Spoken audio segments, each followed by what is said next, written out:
부자들이 좀 돈 좀 벌면 '아 이거 세금 좀 낼 수 있는 거 아니야? 이거 세금 내는 거 아까워?' 이렇게 생각할 수 있지만 안녕하세요. 고종훈입니다. 최근에 제가 아시는 분이랑 식사를 좀 했는데 그분께서 고민을 좀 이야기하시더라고요. 대한민국에서 부동산을 물려받는 것도 스트레스고 물려주는 것도 너무나 큰 스트레스를 준다. 너무나 큰 스트레스를 받는다. 이런 이야기들을 하시더라고요.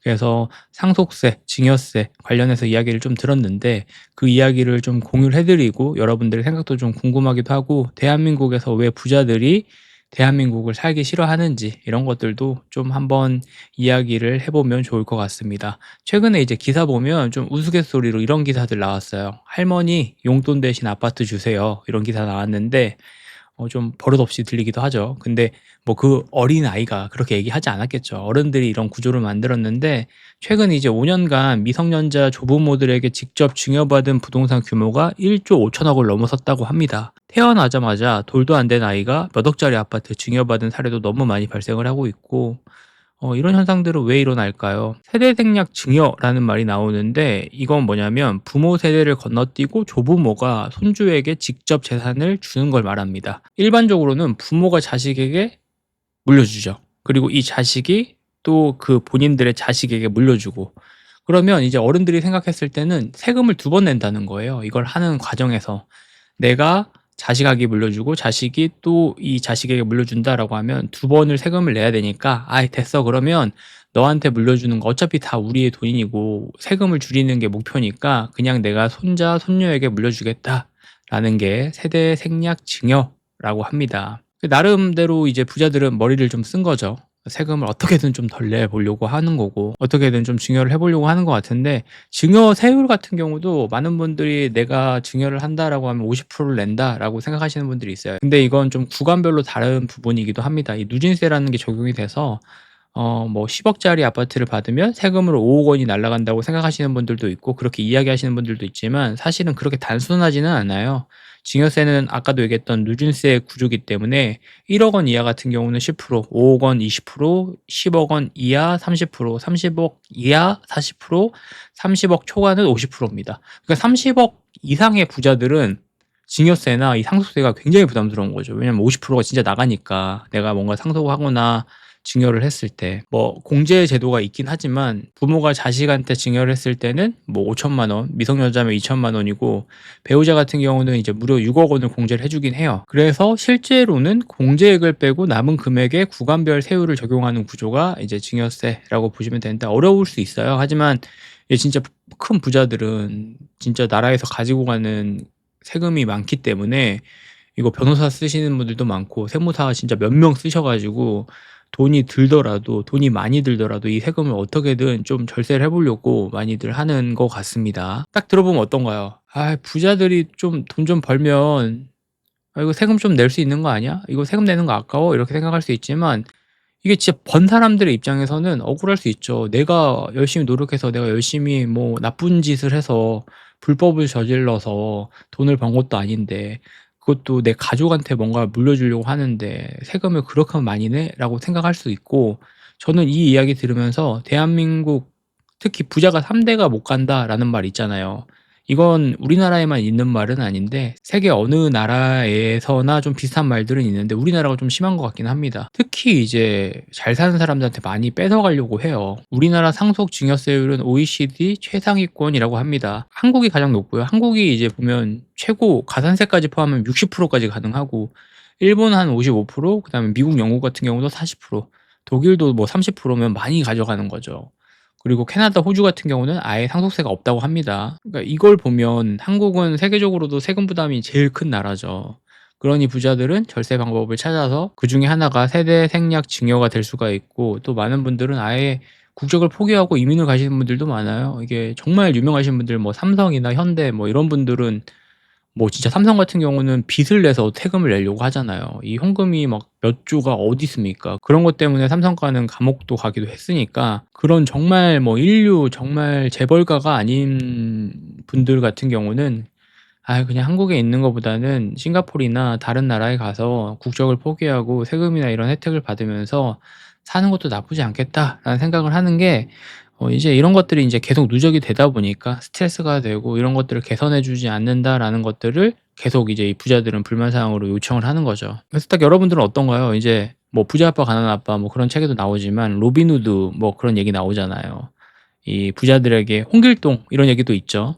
그런 것들에 항상 우리는 열광하니까 부자들은 탐관오리 안 좋은 일을 해서 돈을 번다라고 인식들이 있고 그런 사람들에게 돈을 뺏어서 가난한 사람들에게 돈을 나눠준다 뭐 이런 영웅담 같은 게 되게 많은데 실제 현실은 그렇지 않잖아요. 그렇게 불법으로 돈을 버신 분들은 지금 뭐 옛날 시대도 아니고 다 법으로 그런 것들을 다 제재하고 있고 법으로 다 규제를 하고 있기 때문에 정말 부자들 중에서도 열심히 자수성가하시고 열심히 노력하시고 열심히 일하셔서 그 부를 이루신 분들도 많은데 세금으로 정말 많이 뺏어간다는 거예요. 하지만 일부의 사람들은 아직도 부자들은 나쁜 거다. 부자들은 돈을 많이 내야 된다. 뭐 이렇게 생각을 하시는 분들이 정말 많은 것 같습니다. 그래서 저는 뭐 누구의 편도 아니긴 하지만 편법이라고 비판하는 시각도 있지만 제도 자체가 워낙 세금이 높기 때문에 말이 안 되는 세금이에요. 합법적인 범위 안에서 절세 방법을 찾는 건 자연스러운 행동이라고 얘기하시는 분들도 정말 많습니다. 대한민국 뭐 그런 얘기 있잖아요. 사업 하시는 분들 보면 돈 못 버는 사업가 없다. 세금을 얼마나 절세를 하느냐 이거의 싸움이다 라고 얘기해서 정말 세무사 몇 명 쓰시는 분들 되게 많고 또 저는 부동산 투자하고 있다 보니까 이 부동산에서도 세법이라는 게 굉장히 다양하고 세무사라는 것들도 다 이야기하는 의견들이 달라요. 그래서 돈을 좀 많이 주더라도 여러 사람들의 의견을 좀 들어보려고 하고 이 의견에 따라서 내가 내야 되는 세금이 워낙 많이 차이가 나니까 뭐 예를 들어서 내가 그 세무사를 쓰는 비용이 2천만 원이에요. 근데 2천만 원을 써서 내가 1억 원을 절세할 수 있다라고 하면 당연히 이 쓰는 돈이 아깝지 않죠. 근데 2천만 원 굉장히 아까워하시는 분들 많죠. 근데 이제 부자분들 같은 경우는 돈이 좀 있고 세금을 많이 내셔야 되는 분들은 이런 세법이나 이런 것들이 굉장히 중요하다는 걸 알고 있기 때문에 이런 것들을 좀 신중하게 생각을 하시는 것 같아요. 그래서 오늘 영상이 좀 불편할 수도 있어요. 누군가한테는 이게 남들 얘기고 나는 뭐 물려줄 것도 없는데 건강한 몸 물려줘야 되는데 건강한 정신 물려줘야 되는데 이렇게 생각하시는 분들이 있지만 대한민국 구조가 그렇게 가고 있다. 대한민국의 일부 그런 사람들은 그렇게 가고 있다.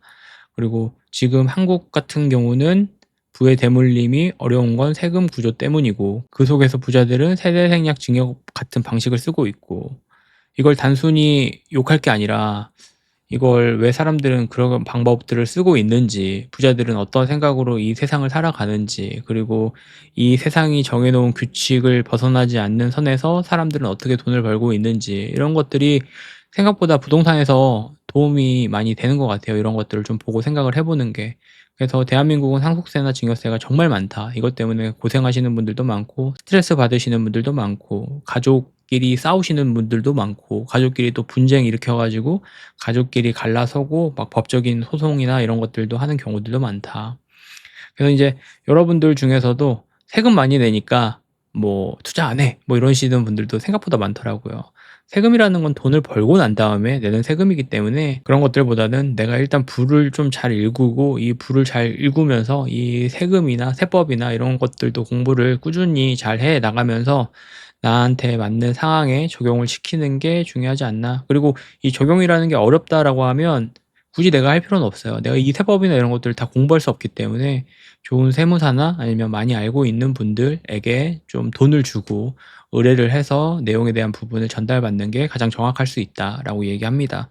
저도 세금이나 세법 뭐 이런 거 물어보시는 분들이 좀 있는데 그렇게 물어보시는 분들한테 항상 하는 얘기가 정형화된 얘기, 정형화된 답변을 드릴 수 있지만 이게 본인한테 맞는 정답은 아닐 수가 있기 때문에 그 맞는 정답을 찾기 위해서는 진짜 우리가 흔히 얘기하는 전문가 분들에게 내용을 의뢰하는 게 가장 빠를 수가 있다가 될 수 있을 것 같습니다.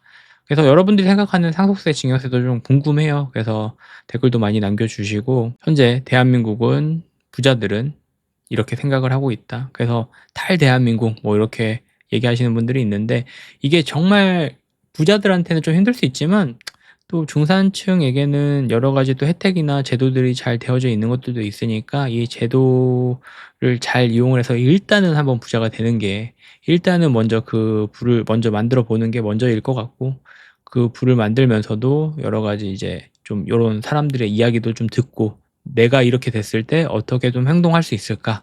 이런 것들도 같이 고민을 해보면 좋을 것 같습니다. 오늘도 긴 영상 봐주셔서 감사하고 내일 또 좋은 영상으로 돌아오겠습니다. 오늘 여기까지 하겠습니다. 감사합니다. 들어가세요.